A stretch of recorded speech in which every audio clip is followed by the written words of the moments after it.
Direction Londres maintenant, avec ce scandale qui secoue la police, avec une unité spéciale qui est au cœur de cette affaire. 140 agents chargés depuis les années 60 d'infiltrer des groupes politiques ou militants d'activistes. En direct avec nous, on va retrouver Ambroise Boulez. Bonsoir Ambroise. Des enquêteurs qui, sous couverture, nouaient en fait aussi des idylles parfois très longues avec leurs cibles.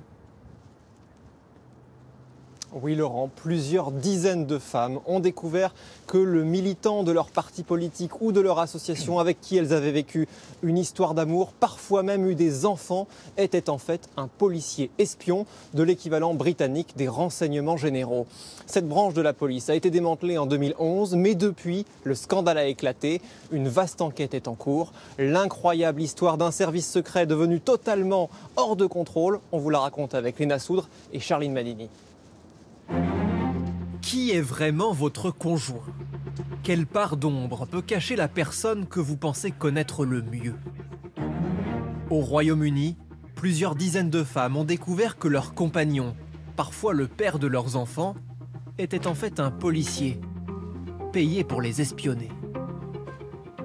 Personne n'oublie son premier amour.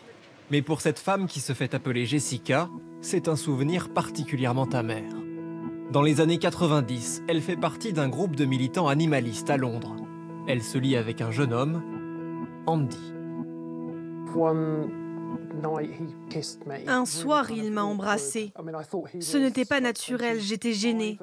Mais il disait avoir 25 ans, j'en avais 19, et je n'avais jamais eu de petite amie avant.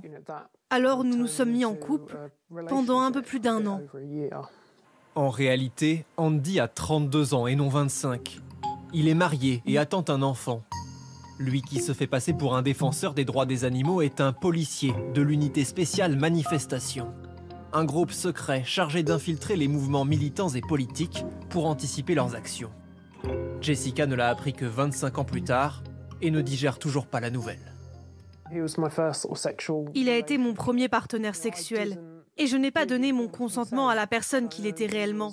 Si j'avais su qu'il était policier, je ne lui aurais jamais ouvert la porte.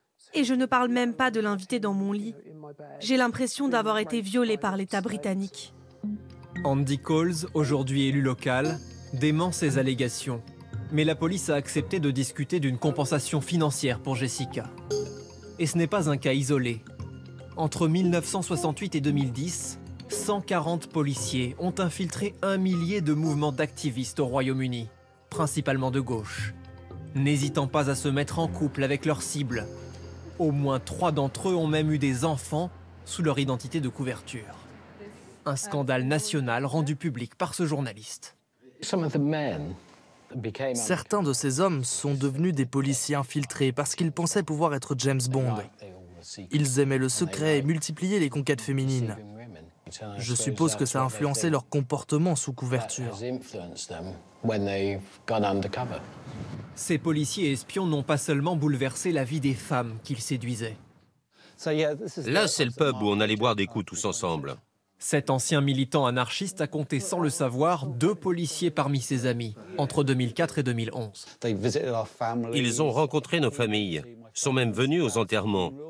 On ne s'attendait pas à découvrir qu'ils avaient à ce point envahi notre vie privée. Aujourd'hui, Chris Bryan consacre sa vie à l'enquête citoyenne sur ces policiers espions, en rassemblant des preuves pour la justice. La police se montre peu coopérative. Il y a beaucoup de retard, n'est-ce pas? Mais a tout de même publié quelques 3000 documents. Des milliers de gens ont été espionnés. Ces fichiers démontrent qu'il n'y avait pas besoin d'être un militant radical. Il suffisait de se rendre 1 ou 2 fois à des réunions contre l'apartheid ou le racisme pour que les policiers espions ouvrent un fichier sur vous.